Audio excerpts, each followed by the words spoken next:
Baby, straight to the fire. Straight to the fire. Hello, hello, hello. Welcome to Breaking Bad. It is Wednesday night, April 17th, 9 p.m. I have my buddy here, Michael Ham. I hope he's my buddy. I consider my buddy, my good friend Michael Ham. Also, he keeps me real sometimes, keeps me in check. How are you doing, Michael? How's it been, man? How are you doing? It's been a few weeks since I'm we doing caught good. up. Yeah, no, it's been good. Busy with life. You know how that goes. Oh yeah.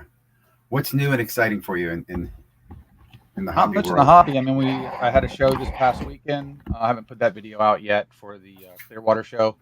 Um, the one thing that was a little surprising me is CGC was there taking submissions, but I didn't. They didn't advertise that they were going to be there. Both the show Twitter and CGC. It was like a last minute thing that they ended up popping up because they're just south of us in Sarasota from Tampa, like 45-minute drive, maybe 30.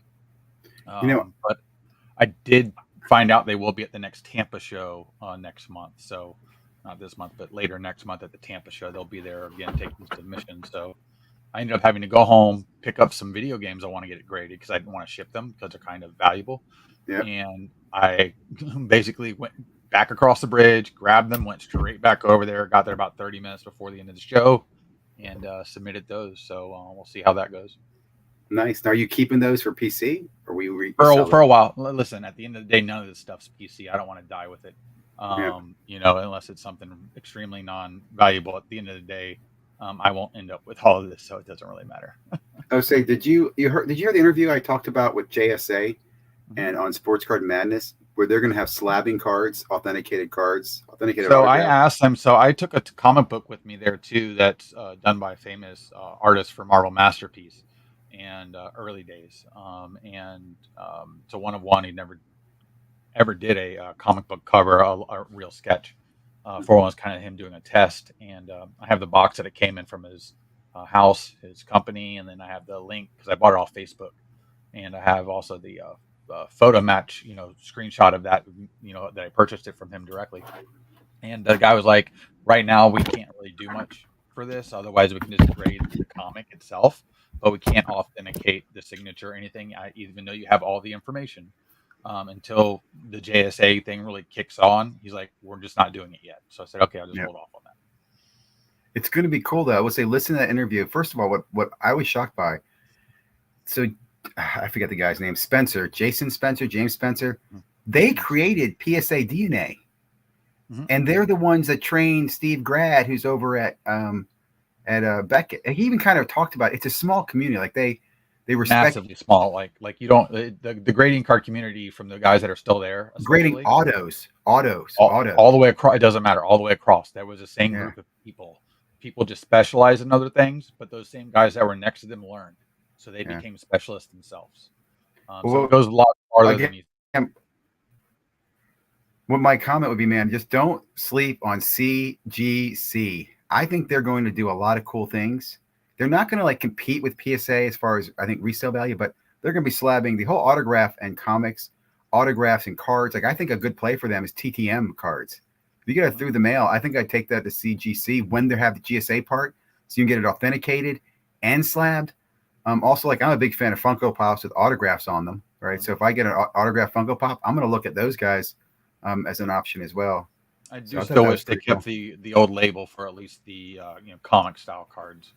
I did like that blend where it kind of looked like the graded comic book, but in Yep. card size. I do miss that. I wish they at least gave you an option. I mean, it's only just printing, so um, that would be a suggestion for me because I do like it better. But if you're going to grade any card and it's going to be a high grade and you're hoping to get a 10, you got to go PSA for resale, and majority of people are Yep. grading for resale. Yep. That reminds me. I just heard today Taylor Swift has comic books coming out. Oh boy. Did you hear that? I think I that's kind of mean, it cool. doesn't surprise me. I'm surprised she didn't have a cereal yet either. So, Well, that's I can't grade a Taylor, cereal box. it, yes, you can. Oh, yes, you can, buddy.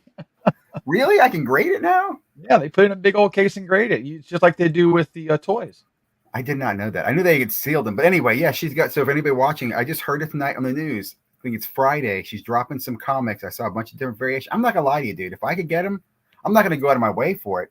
But if I can remember on Friday and I figure out the drop or whatever, and I will grab a couple Taylor It's Swift easy comic money. books. It's easy Well, money. not It's just going to that. I sell have some out. Taylor Swift friends. I have some fans. doesn't who are, matter. who are There's so Swifties. many fans, it's going to be ridiculous. That'll sell out in 3 seconds. All the card guys. Remember, Yeah. most card guys I've gotten a hobby lately, or in the last couple of years, they were also flippers of other things. They just Yeah. migrated Yeah. to the thing that was most popular. Well, I tell you what I like about that. My thoughts are that'd be a great item to get and then autograph if you could in the future. Yeah, You know what I'm saying? Like tough. I agree. It would That's be it. very tough, but The only way you're doing is in person, as in you're stalking them outside of a hotel for 5 hours and hoping to God they come out and sign it. I got a little daughter. You know what I'm saying? Anyway, I just thought that was kind of interesting. Any breaks? You been in any breaks recently? Doing any breaking? No, I'm kind of holding out for Bowman right now, baseball to come out. Fair. There are a few places that usually I go to on the blowout forums to break because they'll do multi cases. Yep. Where it's like maybe, I don't know, in the past, I don't know what the price is now because everything's inflated, but it would be like $250 for one random team or player based on how big the break was. Because I've been in 5 case breaks before where it's like 2 jumbo and 3 regular, and it'd be 250 a spot, and it's just at random, and you just pick when it's your turn, or straight random. But you're buying those. You're not Fanatics Live user, right? Because they no. This was on the blowout forum, especially when Houdini was doing his break. Okay, yeah. Over there, I would always get into Houdini because Houdini lives in Clearwater, so it's right across the bridge. So shipping for me is extremely quick. And if I hit something big, I've talked to him on the side. He's like, "I'll meet you." You can meet him, yeah, and he'll give it to me, so I don't have to worry about shipping it. Do you use Fanatics Live though? No, right? I look at it. I don't use it. Every one of those things, I don't like the idea of having to wait for something to break. It drives me nuts to sit there and go for 2 hours for me to wait to see what's going to happen for me to break. I cannot stand it. I want to buy what I want right away, and I've tried to figure out a way if they could put a pop-up on the screen, especially for card breaks or for card sales, to where I knew what card was coming up next. Or if they I keep telling people, line them up behind you so I can see Murderer's Row coming up so I can figure out if I'm interested. I also think they do a terrible job with the replays. I don't know where to find the replays. Mr. Mangini, I'm glad to see you're alive. Yeah, aren't you glad he's alive, dude? I won't lie to you. I heard that he was passed away on that Sunday. No. There was no disturbance in the force. He was fine. But the thing was, he hadn't posted a video for a few days. I'm like, is something wrong? Like, I did reach out to a few people who knew him, and I got a response back. He was okay, and I do appreciate his video. So it's good that he is alive. And I have to say, the washing card video was my favorite. That was my favorite video. I have a video coming out tomorrow that's a little funny video. I hope you guys will enjoy that. Well, I'm not going to talk about it now, but it's inspired by Mr. Mangini. I love those creative joking videos. So I'm like, I got to do something similar. So you'll enjoy this one. Anyway, we're talking about breaks. So the reason I bring up Fanatics Live, I have gotten credits from them. Like twice I've received a $25 break credit, and twice I've just gone in and find a cheap break, $30, $25, and I buy the spot and I just wait in the mail to get something. But I can't watch the break. So you're right. I don't wait around for it. It kind of annoys me. I did get my $60 break credit, and I use that as well, another break. But I have no idea how I did. And I'd say that does annoy me. Like other breaks that I get into are normally Facebook or YouTube, so I can rewind. You're waiting for surprise packages to come in the mail. And you're like, what the hell is this? I am waiting. I'm hoping. And I'll be honest, every package I've ever opened, I think to myself, why the hell they mailed this to me? Like, you could have kept this shit. I know. I have a guy that I break with, and I'm like, just please give all my cards to kids. Don't even keep a little slot for my stuff. Just give them. I don't care who you give them to, just not me. Yeah. Like I use Mojo Breaks. I would say I use Mojo Breaks where I buy on websites. I'll hit Facebook groups, but I normally have a replay, right? Or I watch it later on. I did do another Monopoly break, $15. Had the Spurs and a couple other teams. I did very well on it, man. I did very well. I got a purple Wemby, got like 4 base Wemby, and then I got a base Prism in the Prism Mega Box, whatever. I mean, I did very freaking well on that one. It's kind of like you've been your sweet spot. Well, I'll tell you, to me, I just think Prism and Wemby is an easy, I don't mean this the wrong way.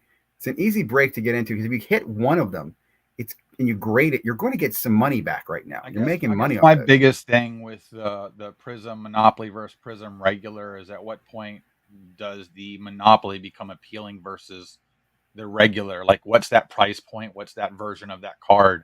And rare, obviously, like the one you got, that's pretty rare. It doesn't matter. It's going to fall in a different bracket. Here's my thought.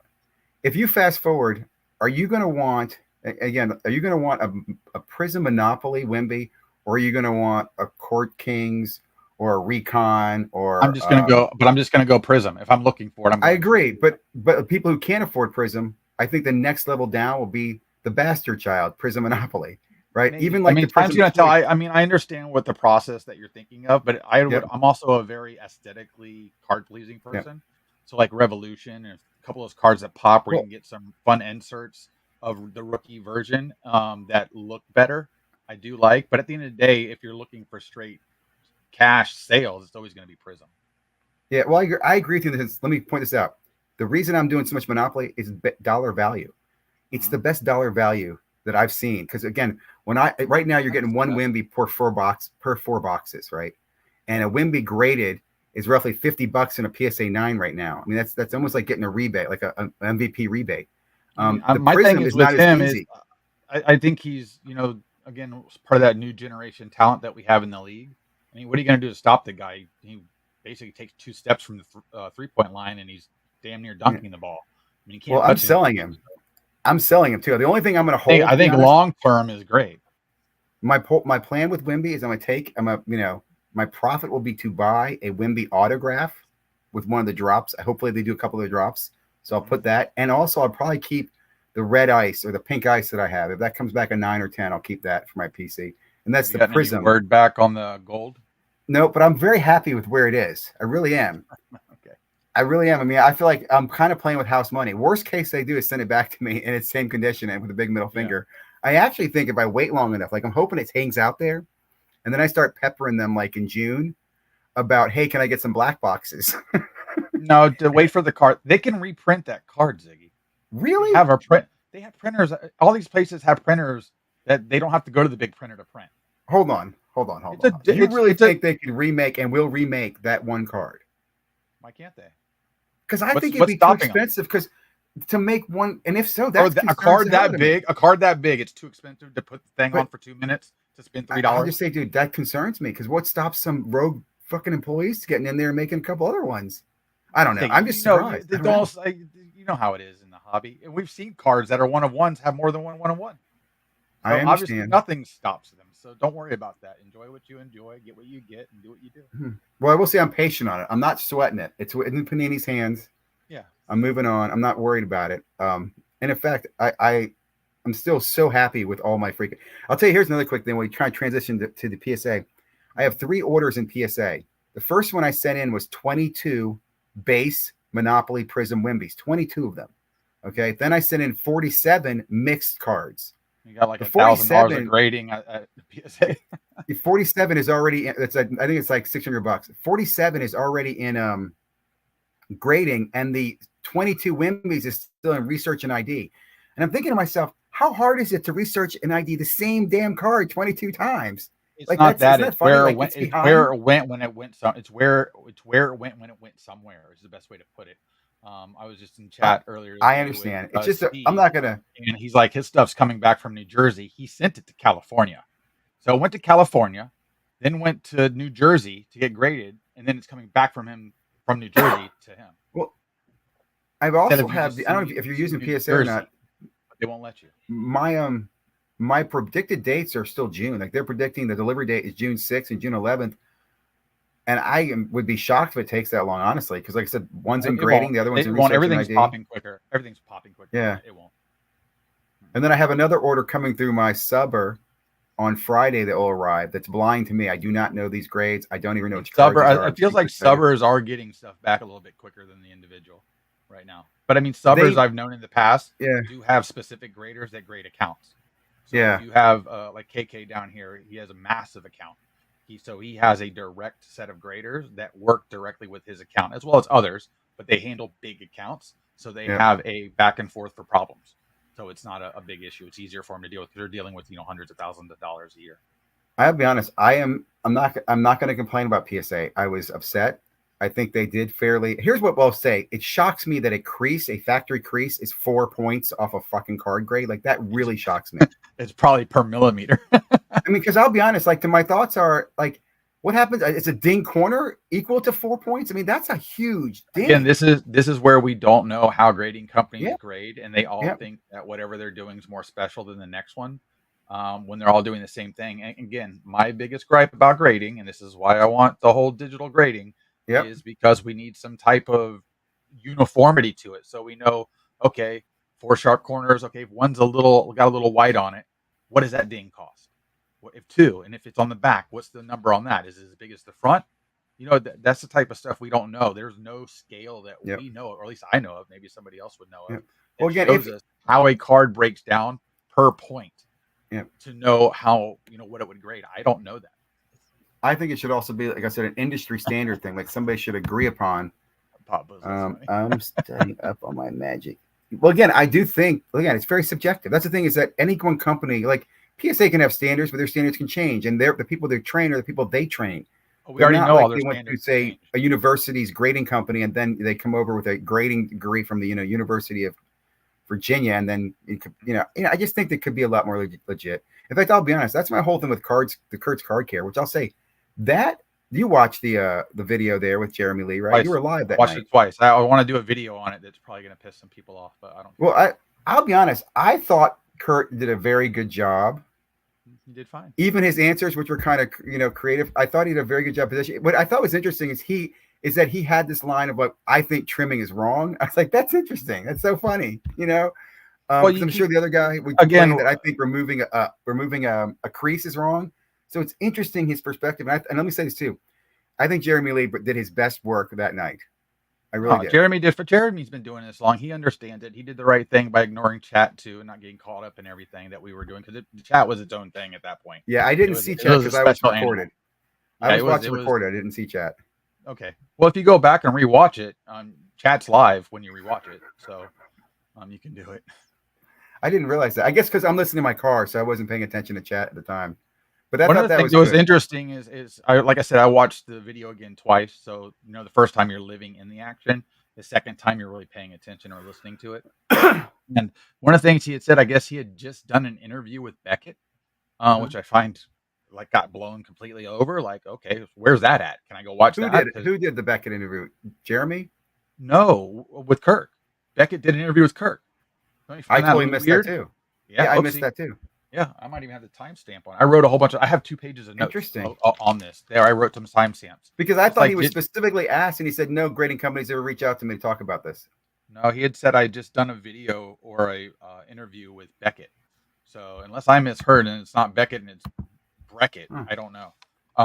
But I thought that was really interesting. And one of the other things was that Nat Turner had reached out to him about cleaning a card and how he did it. Yeah. So was that on the fact of, how do you do this and he's getting away with it? Or how do I do this myself so I can get my cards through? I don't think that's what Nat was doing. Why not?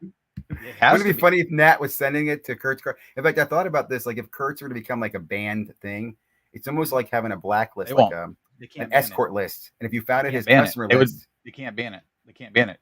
It would fall under you trying to shut down a company. I understand, but I would say, again, my opinion of it is I'm not against it, but I don't want to be associated with it. Does that make sense? I don't care. Yeah, you can. It's everybody's opinion. I mean? The problem. So here's the thing. What's the biggest issue with Kirk's product? What's the biggest issue? I don't think there's a big issue with this product. I don't know. I just think the last I checked, it's only as good as the person doing it too. That's true. That's a very good point that was made. He can sell all the tools. He can sell all the stuff that does stuff.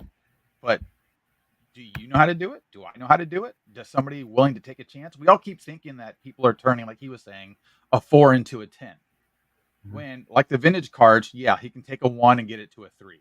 If the best ever, maybe a 4. Okay. Yep. But it's very certain rare cards. That's a big deal. But for the majority of people, that's not truly changing that pop count that most people are concerned with. Yep. Okay.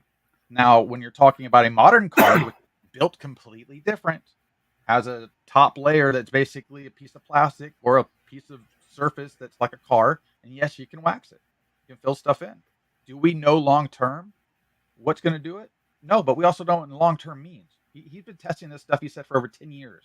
It sounded, though, his wax, he said, did not stay. Polish, not wax. Polish. You're right. Because I was going to say, like I've got cards that have dimples in them or little dings, and I've talked to people, you cannot fill it because, again, a grader can see the fill. Like he even showed you under blacklight. Again, that's why I got notes and I want to kind of do a video standalone. But I mean, I know certain people watch certain things. But he said when it dries white. And if you can't tell, put a blacklight over it and you'll see where it still is. So you're still removing it from the card. but it's also cleaning stuff off of the card. Okay, like I had a card that I gave to Mr. Minty. I couldn't get the smudge off with just regular whatever spray that I was using, and a Yep. microfiber wouldn't come off. He used a little bit of polish in that area, and it wiped right off. It was from the manufacturer that way. So I could send the card back. They're going to laugh at me. And I disclosed that. So it's just like, okay, it was just on the surface and something got it off. It wasn't that I did something new to the surface. But one of the arguments they were making later in the video was, I don't know if you've ever seen the video of the guy that pulls the Michael Jordan. He breaks the cracks the slab. He's got the backwards hat, kind of long hair. Yeah, yeah. And he breaks it and he spits on it and then he cleans it off. Well, didn't he just alter that card by cleaning it? Again, I also just make a comment that this alteration stuff isn't new. Like they did this in the 80s, they did in the 70s, they've done it before. Correct. For all you know, these cards getting soaked and washed. They have. Correct. And molested. Everybody keeps using Orlando's card as an example. Nobody knows who cleaned Orlando's card. Okay. Yeah. Nobody knows what that stain is. If it's oil-based, it's like clothing. It's going to come back. It never actually goes away. Okay. Or just like a spot on the floor. You clean your carpet. Oh, it looks great. You walk over it for 2 days and you're like, damn, spot's back. If it's oil, it wins. If it's something that's water-based, it should come completely out. But, I mean, I see two different sides of it. I get both sides of it. But I also get the fact that you're never going to be able to disclose it. People probably won't care because how many people buy the slab over the card now? Most. Majority, yes. And other than us outside the old vintage guys, I'll call them the crotchety guys because that's what the younger guys like to say. The crotchety guys that are set in their ways. But like they were saying, even Jeremy said it, listen, there's a new breed of people in the hobby. In the next 10, 15 years, those people that are complaining about it will have to either accept it, stay within it, or get out of its way. It's accepted. You clean a card at a show, you walk it right over to PSA and you give it to them. They give you a high five and a thumbs up. They take your money and they'll go grade it. Yep. They don't care. Well, I thought what was interesting is I thought Kurt was a little bold, kind of declaring that somebody stood up and changed the comic industry. I'm going to stand up and change the card. He was kind of like, you have to have that. You have to have that mentality, though. I get where he's coming from. Listen, I'll put it this way: I think Evan Matthews has the same mentality. No, right? Evan Matthews has a completely different mentality. his mentality is completely 100% deceived. Okay, he is 100% altering. Yeah. But he's also showing you how to alter. That's what everybody gets upset about. Well, he's showing somebody else how to be devious. Here's my thought. I would have loved to ask Kurt is that I want you to explain to me how you made this into a full-time business, like revenue-wise. Like you're employing 9 people and you've got a very controversial five people. You said a very controversial product. Like if his sales were to plummet one day, that could change everything. And this is why I'm saying it's not going away.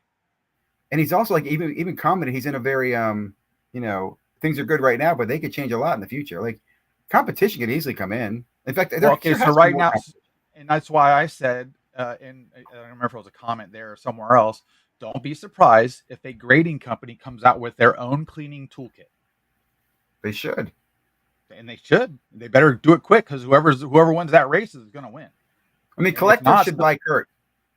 That's what they may do at the end of the day, but he might be so stubborn he won't do it. But if you give him a fancy guitar, how would you shake a right guitar in front of him, I'll give it to you. But he's got to be able to ask this. How would people feel about collectors buying Kurt's card care? Would that really just set people off, or what? No, because they're going to claim it's just a second. Of course, it's going to set them off. But who's them? Because you're basically endorsing and say, yeah, this is an approved product to use. Who is them? That camp. They discuss the camps. There's one camp who's against it and one camp who's for it. I don't know. I don't know anybody in the camp. I mean, I know people that don't like it because they want, like they say, they want their cards to look old, their age. Yet they want a PSA 10 Mickey Mantle that looks like it came out of a pack that does not look old, does not look aged, does not look worn. They want a 9, they want 8. You want to know why? Because they want to be high in the registry. Just like coin. It's about the stupid registry. If grading never existed, this crap wouldn't even be going on right now. Okay? The root cause of this is grading.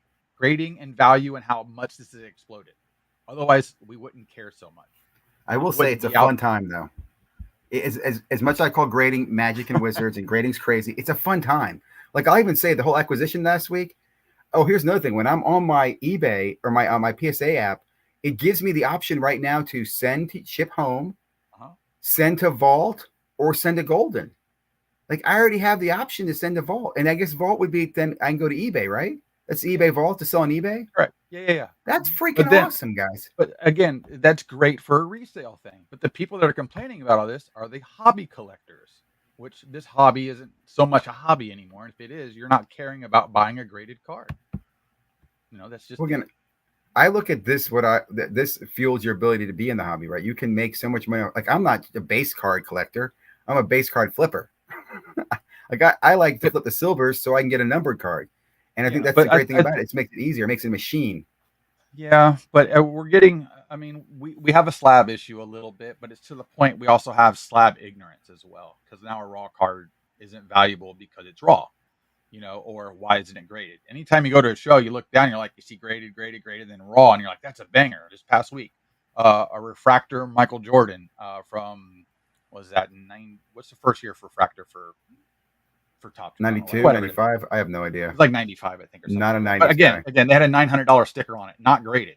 You're talking if that card even it wasn't going to grade a 10, even in a 9, you're looking at 4 or 5K. It looked like a 9, but why would you sell it for 900?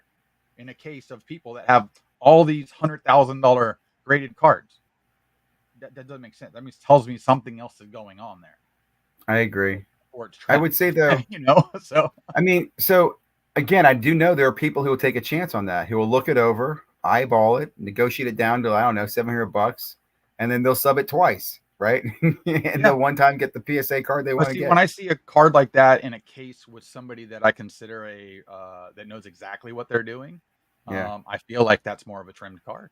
I mean, that Well, card that's why shouldn't I even don't be out like. in that case raw.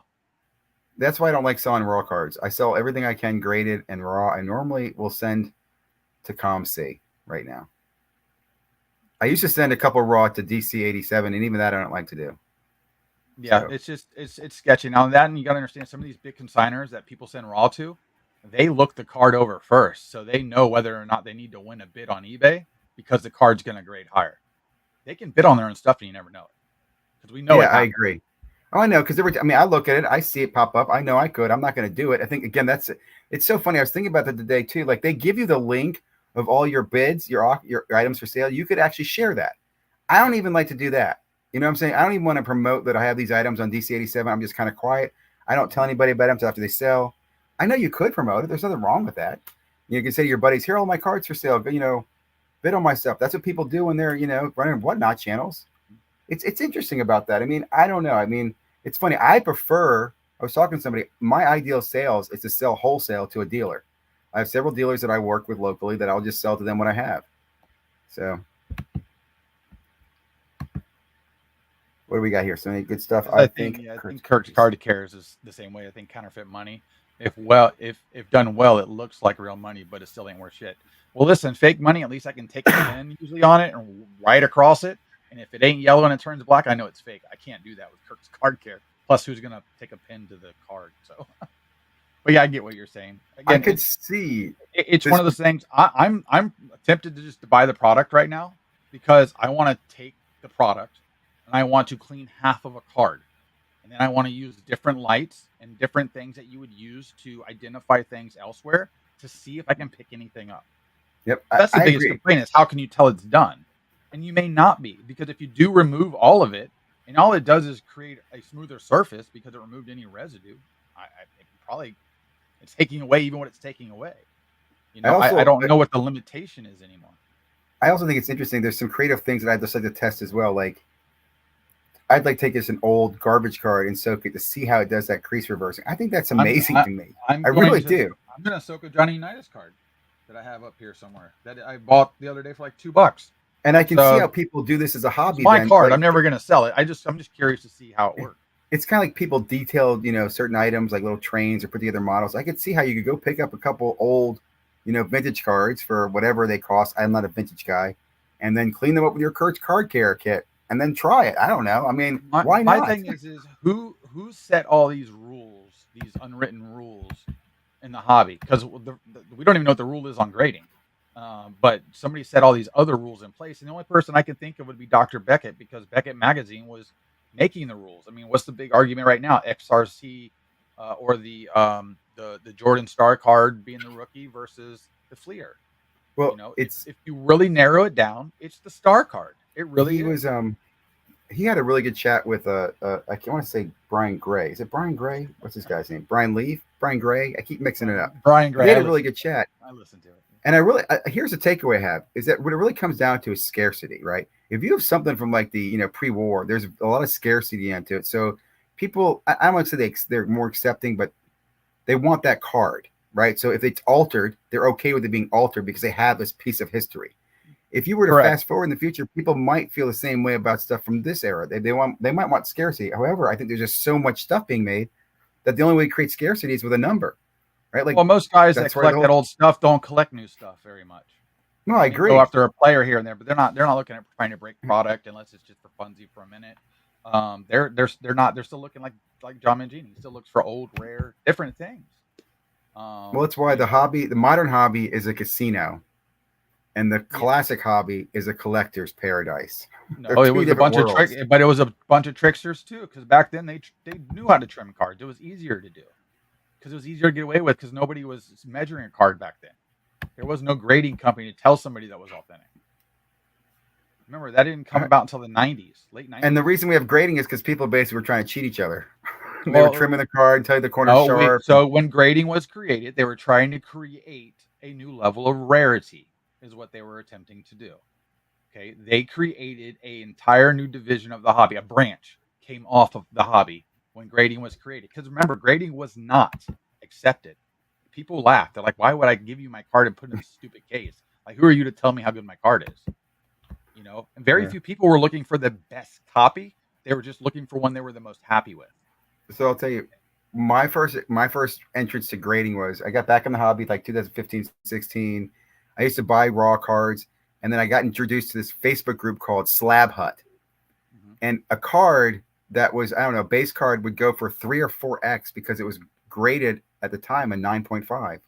Yeah. And Slab Hut, and people probably know about this face group, turns out that basically one guy was buying raw cards on eBay, send them down to his friend who was right in Dallas, who cleaned the cards. And this is a guy that people know about. He's been mentioned on Sports Card Radio. Mm-hmm. He would walk over to Beckett, get them graded, and then send them his friend in New York who put them on the Facebook group. And it shocked me. I was like, how is this 3x? And somebody gave me this whole explanation about the multipliers. I'm like, this makes no fucking sense. And again, another friend of mine said, gotta don't remember, try to make sense all that of the hobby. all that was made up, completely made up. I know that's what my friend says. He goes, don't try to use logic in the hobby. Just because a guy tells you it's 3x because it's a gem mint, if it's a 10, it's 5x. He goes, there's no science behind this. This is just the way they've made it up. And at the time, I thought it was bullshit. But what happened was when COVID hit, you had so many uneducated people coming in that they kind of they bet off on a 10 is better than a 9.5 with you also had everybody coming in at a time where it was easy to do it too. Nothing was going down, everything was going up. Everything had an up arrow in the Beckett. It was all up. You flip a page, it was black and it was up. That's just how it was. I never left the hobby. I just didn't collect as much. I picked and choose. Let me ask you. But I never left the hobby. We passed the 4-year anniversary of COVID. I'm going to ask you something. Back on March 11th, 2020, when the shit got shut down, did you think for a minute that the cards were going to take off, or were you thinking to yourself, shit, Absolutely I better not. sell some of this? No. Because I will tell you, I thought to myself, I better sell some shit because I had a bunch of cards, and for a few weeks things were dipping. I sold immediately for a few days on Facebook because I was thinking, man, the economy is going to shut down. Cash is going to be king. I'm turning as much cards as I can to cash. And then things boomed. I was like, what the hell's going on? Like, I was away definitely free money. surprised by that. They gave away free money, and people said, I did. I'm getting paid to be at home, so let me make some more money. And then the Last Dance thing came out. And that I'm telling you, that Jordan in the Last Dance is what caused this hobby to go nuts. Well, also the hobby watched that. We watched it every week together, and then we all listened. Like, I'll be honest, I was a big fan at the time of House of Jordan, and we tune in to listen to them talk about the episode that happened that week. And then there was just a hype machine going. But hey, I'm gonna switch topic here real quickly. I want to ask you about Fanatics Fest. Are you going? Where's it ranked for national for you? What are your thoughts on it? So I don't consider it a national. I consider this more of a convention for the general hobby person that's looking for something upper level. Is what I'm assuming this is going to be like more than anything. I don't compare it to a national. Those are two completely different things. My biggest thing that I'm curious about is, since they're Fanatics, they own Tops and all that stuff. I'm assuming there's going to be little to no presence of Panini there or even any other brand. Like it's just going to be very brand centric, to where even the dealers or whoever might be selling cards can't sell the other product. Like you can't have a Prism Wemby there. You need to have No, a I didn't Top. hear that. I No, did no, hear. but Yeah. that's what I'm thinking about is what they're going to do, because I don't know if they're going to make this a general hobby thing or if they're going to really seclude other things that we have within the hobby and make it all about Fanatics branding, because they're a brand company at the end of the day. So I do see possibly some restriction there on that.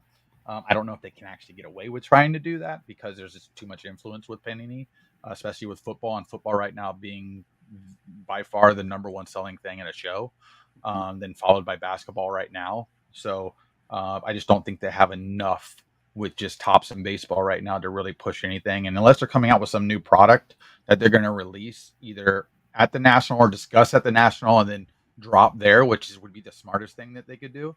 That would be a different story. But yeah, I do want to go. It sucks that it's so close to the national.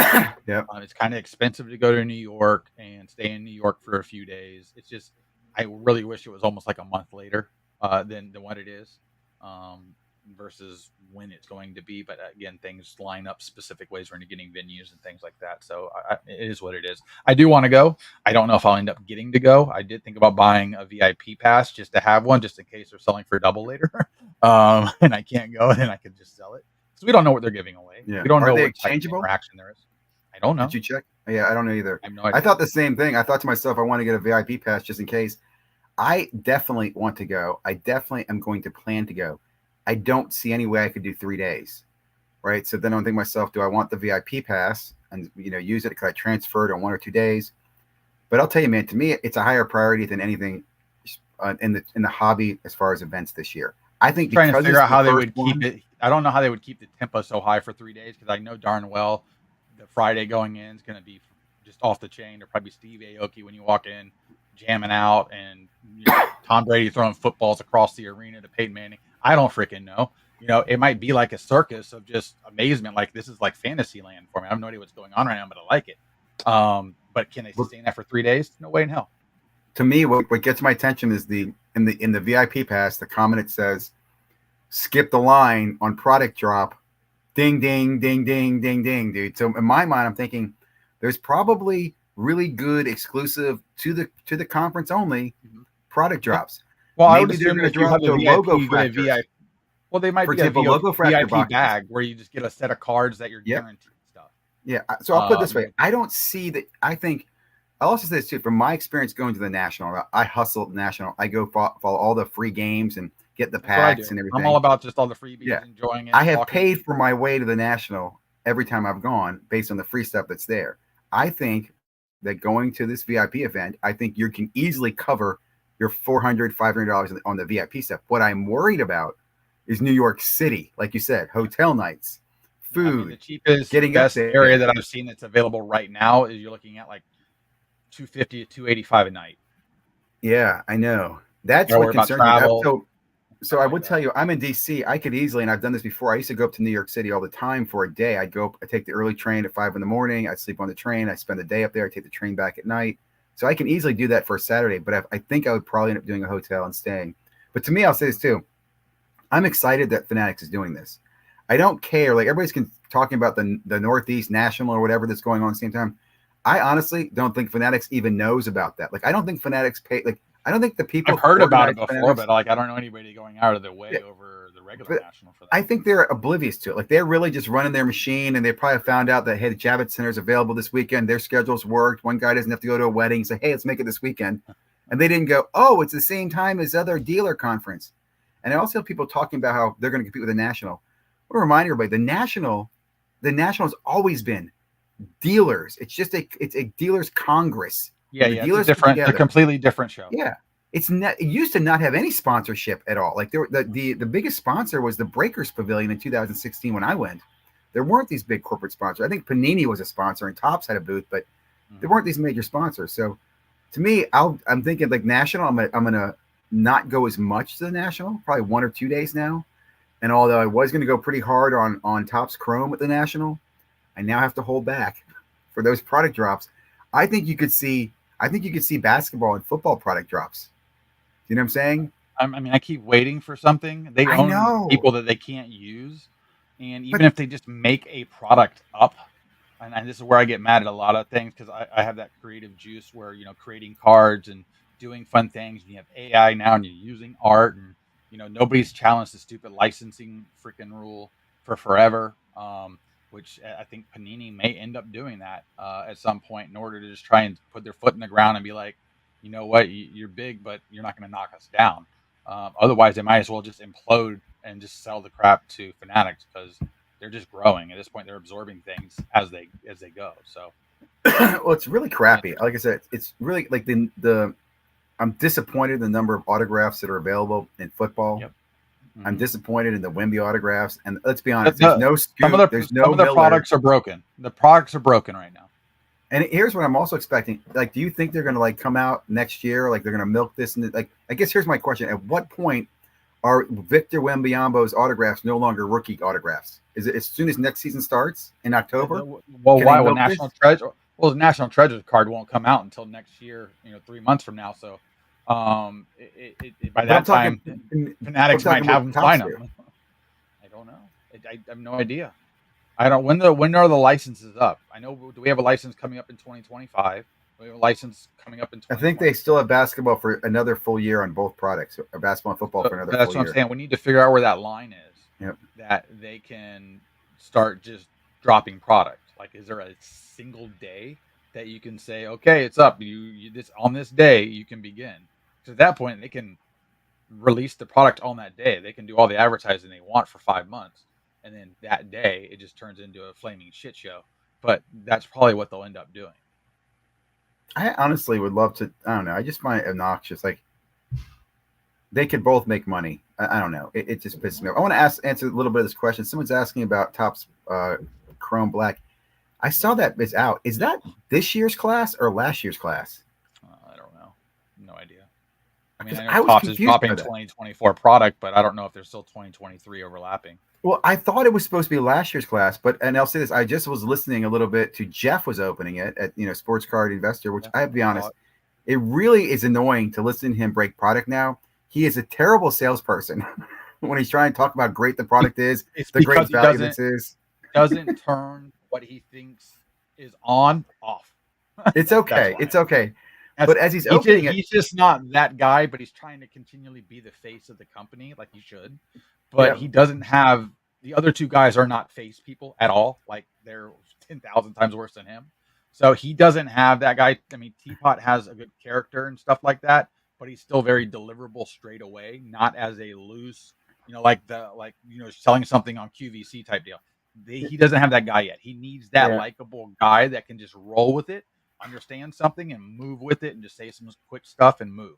He's not that guy. He's still very robotic. Here's a question I have about this. So he opens this product, and there is a rookie autograph. This is Topps Chrome, up today, of a prospect for the Baltimore Orioles who's in AA League. Yeah. But it was a rookie card. How is that possible? You get sent back down to the minors. But I don't think he ever was called up because they're talking about this. He could have got called up last year for 3 days. Okay, that means he gets a Topps debut patch, and he's been in the league. Okay, but I'll just say this. I'm going to follow. Hold on. Baseball, you have to play so many days. Yeah, he doesn't qualify for that. Correct. So he can still be in the product, though, because he played. That's how that works. Okay, I'll just say this was a suspicious one. I don't think he was ever called up. I'm going to follow up with Victor. I forget the player's name because anyway, they had LA Cruz in here, and they called that rookie card his true rookie in Topps. Because it's all his. That's 2024 then. If it's LA Cruz is in it as rookie, that's 2024 because him and Dominguez were the two main guys in the 2024 Top Series 1. So there was no 23 Black Chrome then. I want to say there was, but I don't know. I don't follow Black Chrome. Topps, there's just too many versions of the same shit. I don't disagree. Anyway, the adoption of what you want is all over the place. I couldn't even rate them because there's probably 25 to go through. It's ridiculous at this point. They're kind of burning themselves. I understand they're spitting product out, and breakers are going to break product, and that's the only reason that this even works. Otherwise, it wouldn't even work without breakers. If they were coming out with product like this, people would not buy all this shit. There's just no way in hell. Someone needs to create a card recycler Should, like plastic. should breakers be regulated? No. We talked about this. You say no. No. What are you going to do? But It's how too do we, much. I don't It's know. too But how much do to we fix regulate. it then? How do we fix it then? You wait for something bad enough to happen, a lawsuit big enough to happen, to cause something else to happen. It's a domino effect. Okay, Until but the let me first walk domino that back. truly falls. What would that be? In my mind, I would say a bunch of parents get together and they sue the hell out of Backyard Breaks for running illegal gambling and and marketing to their 13-year-old kids who've been spending. Illegal, I don't know. How's illegal gambling? Because you're not supposed to run a lotto raffle without state permission, from what I understand. I don't know, man, but I know what you're saying.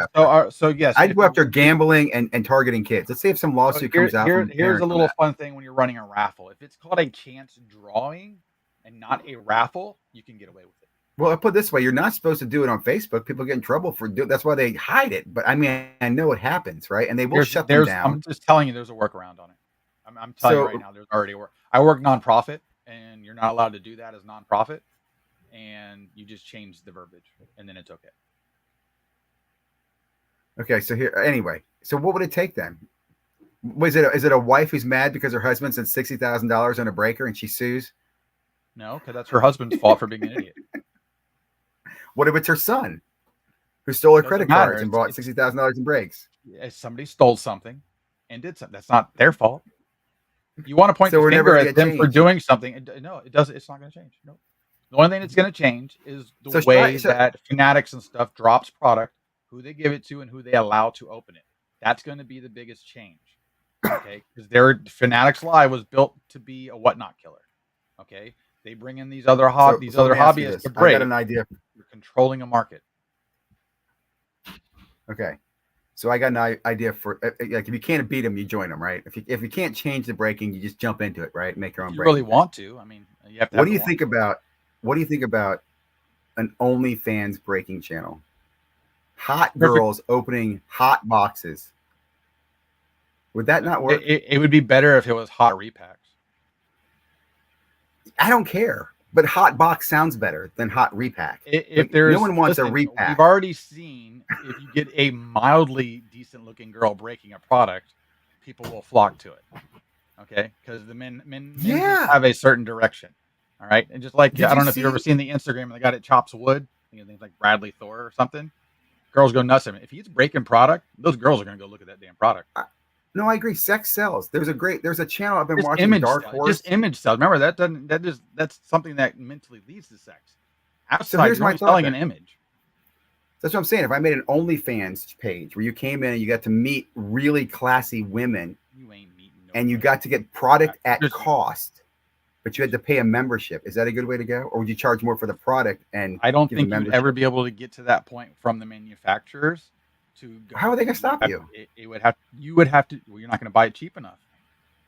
That's the thing with Fanatics controlling it. I can cover the cost. Control the price. Have you seen how much Pull Wax Dude charges for breaks? The guy's raping people. I think I could charge good money. But you got to understand, people get to the point that they feel lucky with certain breakers. And there's people that are regulated to. They'll pay more. Oh, you'll feel real lucky with my breakers. You'll feel. But real lucky I break with people that I could go somewhere cheaper. Look, listen to this. Listen. Everybody gets a skunk pack. That's cool. I've been in breaks to where at the end of the thing, if you don't hit anything, they bring 4 or 5 cars out, they randomize them, and everybody gets a cart. If your girl kisses a little envelope and sends you a skunk pack, if you get nothing in the break, that's pretty. Can you pay extra if she licks it? Would you support my breaking group if I ran this? If I launched it? All I want to do is handle shipping. I'm not going to go watch some OnlyFans channel with the 7 on it. I mean, you'd be 9.5. They don't have to be smart. They just got to at least know the guy's name when they break the product. Have you part of this warped idea is coming. Have you watched the what's that South Park special that's out right now? Have you seen? Do you watch South Park at all? I know about it. Yeah. You know, I'm talking about the influencer one. Yeah, I know. And Randy opening the OnlyFans channel. Yeah. Oh, I think breaking on OnlyFans is the place to go, because let's be honest, no kids are on OnlyFans. If you're breaking these. Yes. The autograph, they're numbered. If that's part of the product, then yes, I'd be interested in it. You could do so many more of an iconic things. Women's set that I'm making, actually. High quality box breaks, real adult entertainment.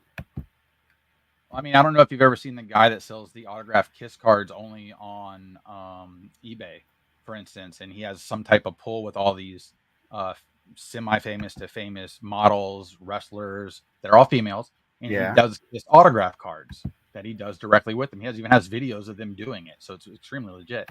And he sells them on eBay, and then they make their way to other places. You could probably partner with him and In get fact, some extremely rare one of a type stuff.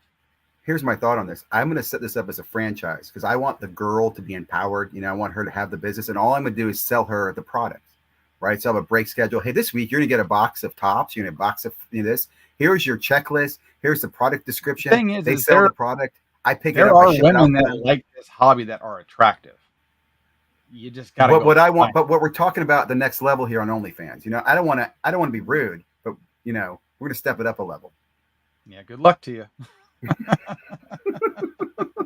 I think people feel bad even if they have an account to log into OnlyFans. Hey, you know what? My point to this, my reason for this, if I can do that, maybe I can provoke change. Maybe they'll be like, you know what? Someone needs to regulate this shit. Ziggy is running an online OnlyFans breaking group that's crushing it. Have you seen the loaded boxes he gets over there? No. Oh my God. This would be better. Go Major League style where she's wearing stickers of the cards and you have to buy the card to remove them to see the rest. Oh, I love that idea. Great. There's numbers all over her. You hit a randomizer, you get that number gets removed. She can pay to keep it, but you have to outbid her to remove it. I was at a restaurant with a friend and I was talking to the waitress and asked her about would she be interested. I was kind of, I don't want to sound Why are you asking girls random questions? Because I don't want to sound sleazy. It's going to sound sleazy, but we had a deeper conversation. She wants to become an actress. I said, have you ever heard about sports card breaking? You should get into breaking. And I told her about that. And she was shocked by the fact that people would pay for that. I'm like, look, just go pull up on YouTube, breaking and a product. And she was watching, this is boring. I'm like, yeah, but if you added a woman's touch, people will pay a lot for it. You mentioned Allie. Exciting when they break. Did you see that Allie from Titan Breaks is now working for Jeff? Yeah, because they're partnered. Well, there was kind of a CGC tie there as well. I didn't even realize that. I mean, she moved from Florida, I believe it was, to Atlanta to be a breaker there. Mm-hmm. That's what I'm saying. I talked to her at the Atlanta show, and I live here in Tampa. So, I mean, when she would come over into the areas here, I'd see her all the time. Yeah, she was just kind of moving around trying to feel out everything is really what had going on because Titan Cards is in St. Pete where she worked. And I'm in Tampa, so it's fine. So, I mean, 30 minutes away. They must be missing her, man. It was a thing. Because I'm not like, somebody didn't want to go a certain direction. They made that decision, so they went their separate ways. She sold a lot of their Upper Deck product. Like I remember she had a whole little issue with Upper Deck, and like the audience, the people came and rallied around her. Really, I mean, I have nothing negative to say. I've never broken with her, but I think it's interesting to see that. So I think there's a huge market there. We'll see. I think I could retire. Card porn money. I don't want to see that. Card porn. I didn't say card porn. No, I know cardboard money. You got card porn in your head. Because if you go down, Philly Joe's next up here. He says, "Where are we?" Bobbles might call me a grifter. I think I'm giving people jobs by helping them, and also no. Go down to cardboard. Go back. Go. There's that one there. That's just funny. Card jam. Nobody's saying anything about roofies. I don't even know where to get roofies. There's better stuff out there now. Why don't they call them Florries? Have a 101. Yeah. Well, why don't they call them crazy? But love to see Bob. Let me say, I'll just say this. Honestly, if my subber, the person I sub cards through, sent my card back to get a lower grade, I would sue him. Listen, here's the problem is the majority of the people that are breaking, you need to find honest people. That's the first thing. Because we've seen the dishonesty, and there's a lot of dishonest people still in the stupid hobby saying, I made a mistake. I was trying to steal your card. No, you're done. Out the window. You go away, okay? You go but they don't. Island for you. Go away. All right? But they don't. And people still go and believe whatever nonsense happens and they break with them. All right? I don't get it. But that's why you just move along. It's all you can do. You just move along. Yeah. My job is not to sit here and go, you suck, I'm going to yell at you. I just get to ignore you moving forward. I'm fine with that. But I also, like, for example, I don't buy a break because of the person. I buy a break because of the cost and the product, the availability of the product that I want and the cost of the product. The breaker is the last thing I think about. So, but do you feel that you would go with a breaker that seems to hit more often big cards? Absolutely. If their product is cheap and I can get into it. Hold on. Would you pay a little more knowing that these people have a consistency to seem like they get loaded boxes, would you take a chance that maybe a 10% hike Yes. a break? See, so there's value in that. And this is the angle that Fanatics is going to use through the Fanatics Live, because they know what's in the product.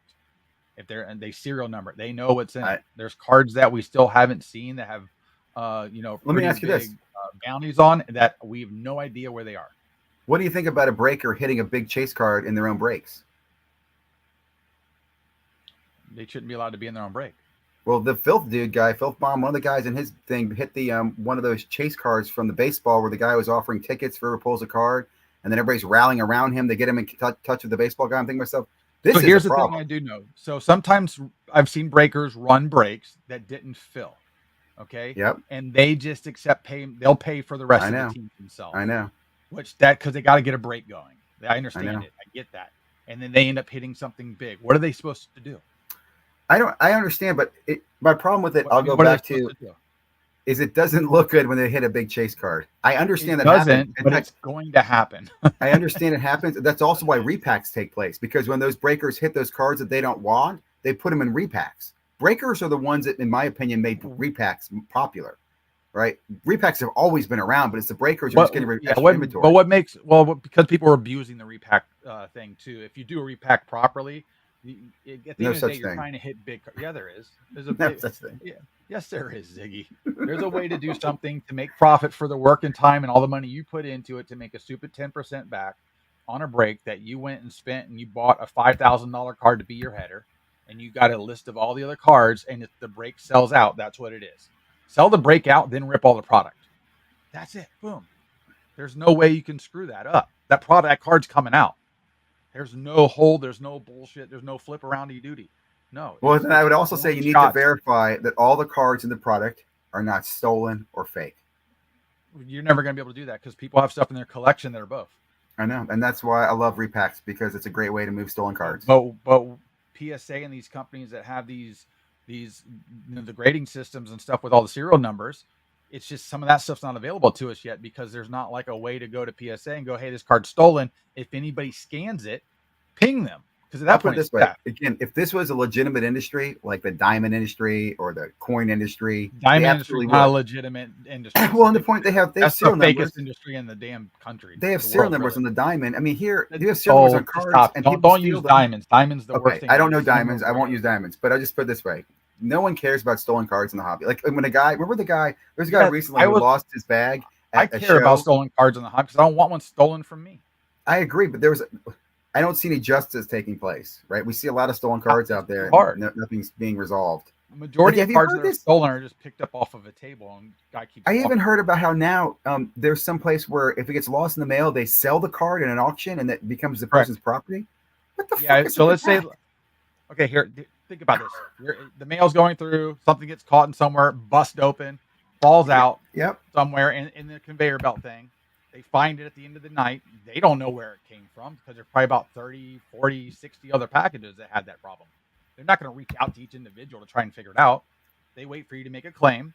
If they can't do the due diligence to find it, they'll pay you out on the claim if there's insurance. If not, everything they get goes to auction. This is the same thing at the airport. They don't hold it in lost and found for you forever. They put it in a big box and they auction it at the end of the month. They all do it. That's just how it is. I mean, there's no right way to do it. That's why you have to pay to track stuff. My challenge is there are certain things that you could use. Like, would they do it with a computer? I guess if a computer has my name on it, on the my business card on it, you're going to call me and tell me my computer's here. You're going to sell it. So the card has my they would definitely call you. Well, it's like if I find a phone. No, it just seems. I can't even get into the phone. It seems sketch to me. I was disappointed. Fingerprint, the face lock. How am I supposed to find out until somebody texts it and I can see the text? I have no way to even get into the phone. You can't even get into emergency service. Especially if it's an iPhone. I just tell you, man, I'd be furious. I felt bad for those people. That's why I don't buy cards. Whatever. What's this one? What do you think of breakers? I'm trying to think. Employees that break? We've had a good chat. Just how it's going to be. I wonder if they're all treated by Kirk. They are. What else is coming up? What's on your radar? In that thing, Kirk also said like 20,000 cards a month are probably being cleaned by his product and graded. I did one time. He did say one of his favorite. He goes, once someone said, "Have you ever cleaned Babe Ruth or something like that?" He goes, "Yeah, one of my favorite restorations was." I thought that was funny. He called it restoration because he before was referring to its cleaning all the time. But again, everybody's going to twist it was and turn it. You it can was play great. it. English language is rough like that. But I mean, I understand the point. We allow certain things to be restored that are considered paper. I mean, Rolling with the AFD showed the video of the lady restoring an original Star Wars poster, spraying it all down, Yep. flipping it over, squeegeeing it out. I'm like, and they're all like, "Yay, it looks awesome!" But we're over here like, "Boo, you suck!" It's just like, come on, guys. It's a collectible, no matter what. It's a hobby. If it's a hobby, there's no Like I said, intrinsic value. I've known people cleaning cards since 2016. So it wasn't like I think this just made it more. This made it put in people's face like, hey, you know what? It's happening. And I don't I think people really remember really wanted to being accept at that. my It is card happening. shop here when I was a kid in the early 90s, and the guy would say, "Yeah, this card looked like it was altered. I can't sell it." And that was before grading even existed. I mean, it was been going on forever. So it's just like, who's the shady guy and who's not? And you're just talking about cards that are worth $100, not even thousands at that point. Regarding Kirk, you can't fight a ghost. Well, I have to wrap this up. I have to get back to the family. I appreciate this hour, Mike. This has been great. No problem, man. Yeah, We'll be back into yours. Anything cool coming up? Anything on your radar? Like I know you mentioned Bowman. Keep an eye out for Bowman Sapphire. Don't forget about that coming. If I've been wanting to get into probably an upper deck because I've had a lot of luck with Bedard, so I still have a few blaster boxes. Yeah, you have dried up.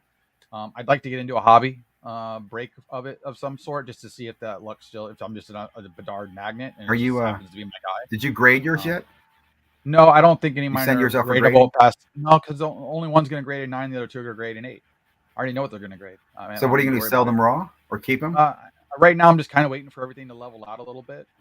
His cards, I don't know if you've noticed, like the Young Guns, they're holding right now around that 400. So raw. So I just no, there's only going up unless he does something stupid personally.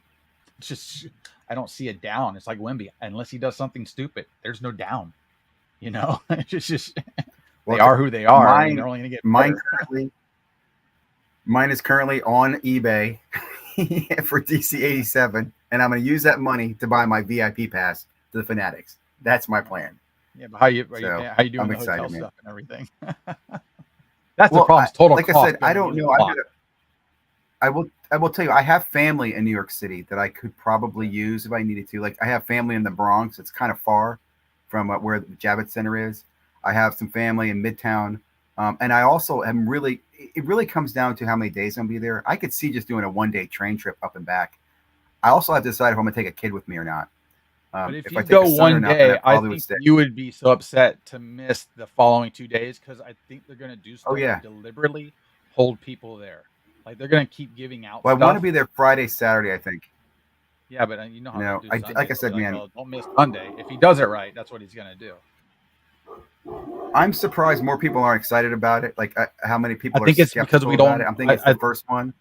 I think people are excited about it, but it's so close to the national, and we don't have enough information. I don't even know anybody. But I'll put it this way, man. Like there's skepticism. Like, oh, it's expensive. I think Jeremy Lee even said this. The mint was $999. This thing's half that price. It's put on by Fanatics. They're going to include. Like, I don't want to talk about it because I really don't want to sell out. I think it sucks. Nobody should go. Don't anybody go to it. It's going to be lame. Don't even talk about it anymore. But I'm thinking if I go, I'm looking at least $2,500 all in. Well, let me know if you do. I'd be happy to catch up with you, sync up, whatever. And I'll see you at the National as well, man. Hey, by the way, for everybody watching, if you haven't already, go check out Flipping Steve. Follow his channel. He's doing a great job. He's also going to have a contest. Someone's going to go to the National. And that's pretty cool, man. That's really cool. He just printed his new downtown. Everybody thank you for joining me. Go get him. Thank you, everybody, for being here, listening in. Have a great night. I'm just going to kill the whole thing, man. See you guys later. No!